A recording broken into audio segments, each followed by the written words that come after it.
Okay, we're here at courtside, and we're ready to do the player of the game, and I think it's going to be Sam Grant. We'll get him in here, put the headsets on him. Come on, sir. Sit right down here, put these on, and see if you can hear me. Can you hear me? Yeah, I got you, Jimbo. All right, listen. You had 15 points. You're 6 out of 10, 3 out of 7 from the threes. You had 6 rebounds, 2 assists, only 1 turnover, a block shot, and you came in and made some when we really needed them. Yeah, I mean, we was off to a sketchy start. Obviously, we needed someone to come in, make a big impact, and I think Josh and I came in and did that. But, you know, it's credit down to the final 5 that finished the game so well. Yeah, Josh came in and made a couple of threes, and then you came in about a 3 or 4 minute span, must have had at least 8 or 9 points because you made a couple of threes, and then you got a driving slam dunk, a couple of those, and after that, we got that lead at half, and then we lost it, and then all of a sudden we came back, started making them again, and really we shoot 45% from the threes. That's pretty good shooting, made 13 of those, so you had the big impact here. You get the Billy's got the Al's Trophy Shop Player of the Game, and you can see that right there. We got the camera on it, and Sam Grant, well-deserved Player of the Game, and Al's Trophy Shop. Say hello to his family back in England. I got it. Hello, Mum, Dad, my sister, my nana, my pap. I miss you, and I'll see you soon. All right, a great effort by the big guy. He came in off the bench. Him and Josh Mims took it to him, and then that turned this thing around in the first half. Thank you, Sam, for stopping by. Thank you, Jim. Yes, sir. Great job, Sam. You should have said hello to Alan, too. Oh, yeah. He was watching. Al's Trophy Shop presented that thing, and they do plaques, ribbons, embroidery, screen printing, and much more. So trophies, and there you go. And what a great effort by the team. You know, Billy, we started off kind of sketchy, kind of slow. We didn't look very good, and then all of a sudden you made a couple of changes, and Josh came in and made 2 big threes. Sam made about 3 of them. Well, you know what was interesting? When Elias, he had a couple of big rebounds, a couple of defensive possessions. He did really well. Elias, Sam, and Josh came in, and they just brought energy, Jim. They came off the bench just like, hey, we're coming to play. We're going to get this thing done. And, they played with confidence. Corbin Jackson was here tonight. One of our all-time greats, the 3-time Sunshine State Conference Defensive Player of the Year, right? Yep. And he came over to me after the ball game, and he said, wow, Coach, Josh and Sam Grant, he said, what are they, sophomores? I said, no, Corbin, they're true freshmen. Yeah. True freshmen. And he goes, wow. He said, they don't play like true freshmen. So, and here's the other stat that jumped out at me. Obviously, Josh was 2 for 2 behind the arc in the first half. Sam hit a couple of big threes in the first half and had a couple of massive dunks, too. Yeah, he did. A couple of backdoor drives, big dunks for him. But both of those kids also had 2 assists. So they were shooting the ball. They were also passing the ball. And Sam was rebounding the ball, and they played great defense. So it was just, I thought, the impact we needed that turned the ball game around. When they came in, we were 3 down. When they finished the half, we were 6 up. That's a +9 TER in the first half for those guys that came off the bench. And I'll tell you something else. Mate Pompey started the game off struggling and really was struggling. And we took him out, and then we didn't go back to him. But the funny thing was, at halftime, Mate's TER was the highest on the team. We were 10 points better. We were up 6 at the half. But with Mate on the floor, we were 10 points better. So we went back and leaned on the big senior in the second half. He goes 5 for 9, 13.7 rebounds, 4 assists, 5 block shots. Huge game for Mate Pompey. Yeah, and I just want to clear there on Session. Session had 2 points, but he had 8 assists, 8 rebounds, and he did a great job handling the ball. And you know what? He's a team player, Jim. He came over to me at one of the timeouts in the second half, right after he had just did a great job of finding Sean, I think, for another 3, one of his 8 assists. And Sesh came over to me and he said, Coach, as they were walking off the court for the timeout, he said, Coach, I'm sorry I'm not scoring for you tonight, but I'm going to get the ball to the guys who can. And that, again, that's what you want from kids. Session's a great player, But he's not just a shooter. He's not just a scorer. Tonight he got 8 rebounds. He had 8 assists. And normally he's capable of picking up a couple of steals. Kind of interesting tonight. We only had 1 steal in the entire game, which is a little strange because our team's been getting 7, 8, 9, 10 steals a game. And tonight we didn't. That's the only area of the ball game that I thought. Now, one of the keys we said we have to shoot well. In the early stages of the game, I think we made 2 out of our first 14 shots or something like that. We were shooting at one point, Jim, about 9% from the floor in the first half until we got Sam and Josh and Elias and we started knocking down some shots and playing with some energy. But we always said that when we're not making shots, we still got to do 2 things really well. We got to defend, and in the first half, we still held Palm Beach Atlantic to 38% shooting and 14% behind the arc. We defended our tails off in the first half. And the second thing, Jim, we got to rebound the ball. And we dominated the glass tonight. We had 51 rebounds to their 34. That's the key, I think, to the on game. the offensive glass, 17 Panther offensive rebounds to 8 offensive rebounds for Palm Beach Atlantic. So. Yeah. And then look what Sean did. Sean had 21 points and 12 rebounds. Double-double. What about Double-double. that guy? Sean is one of the toughest. I told him the other day he's a stat filler. And tonight, stat fillers are guys that go out there and they just do everything they can to help you win. And so at the end of the game, you look across the stats and you see they got a stat in almost every statistic. So you look across the game, and tonight, Sean makes 7 shots. He makes 5 threes. He makes 2 free throws. He gets 3 offensive rebounds, 9 defensive rebounds. He commits 2 fouls, 3 assists, 2 turnovers. The only 2 areas that he didn't have stats in tonight, he didn't have a steal and he didn't have a block. But he got a stat in every single area of the game other than those 2. And that's a stat filler for you. And, I mean, he easily could have been the player of the game, too, with a double-double and a tremendous night.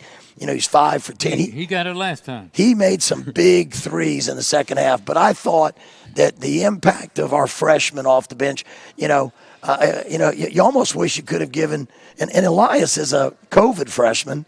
He still counts as a freshman.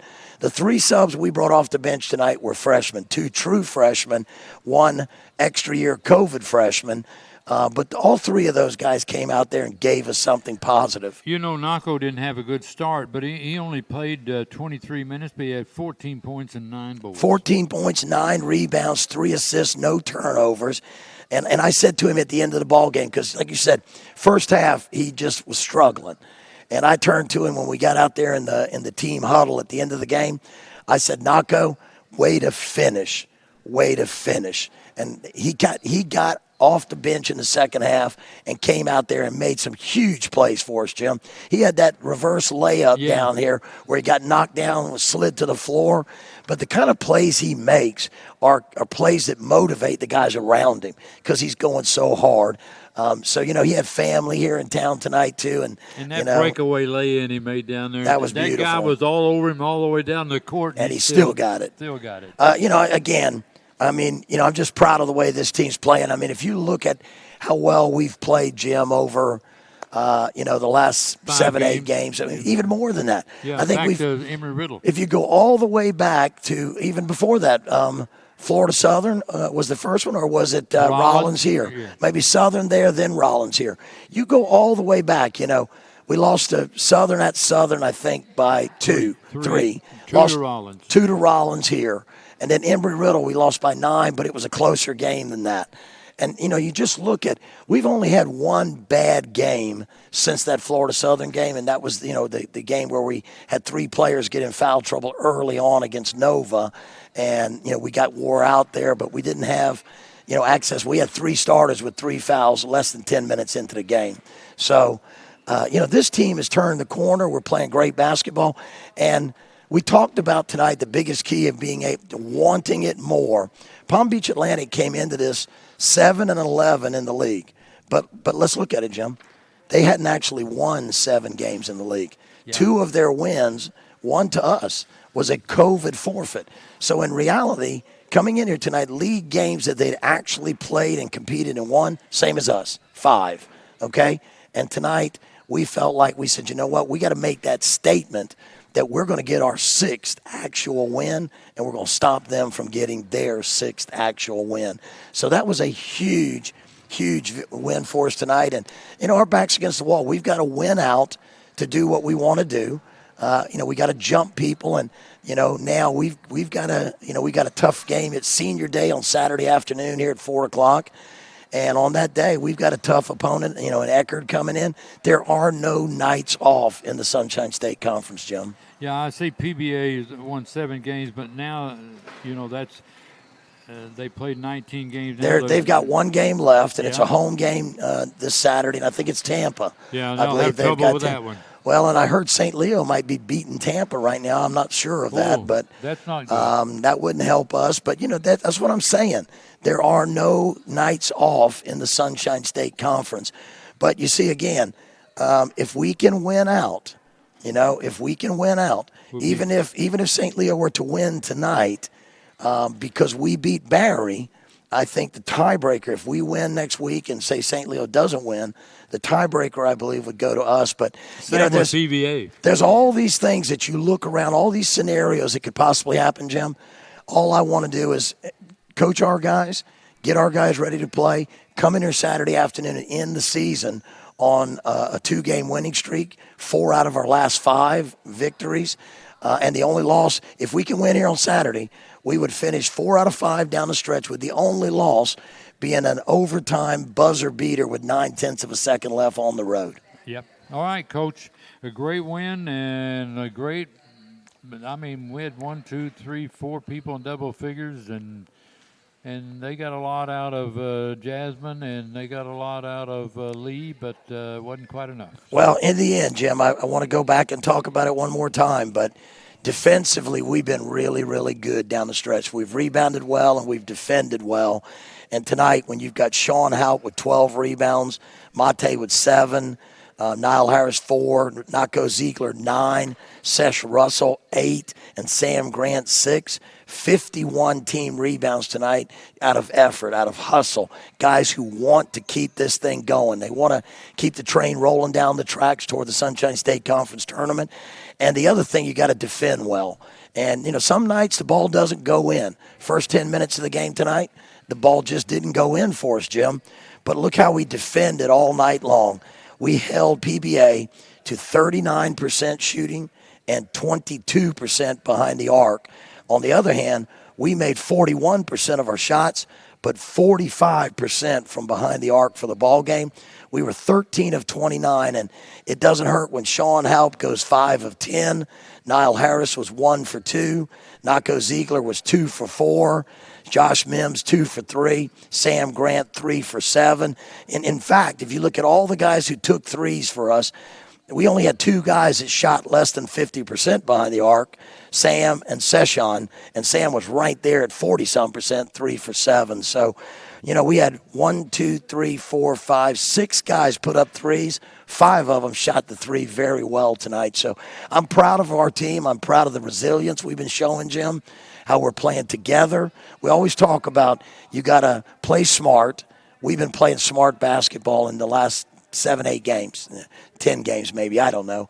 But we're playing hard, we're playing smart, and we're playing together. And you saw late in the game, we went with the offense-defense switches again. Yeah. And that was so that we got Mate and Josh back out there, 2 pretty good free throw shooters on the offensive side of things.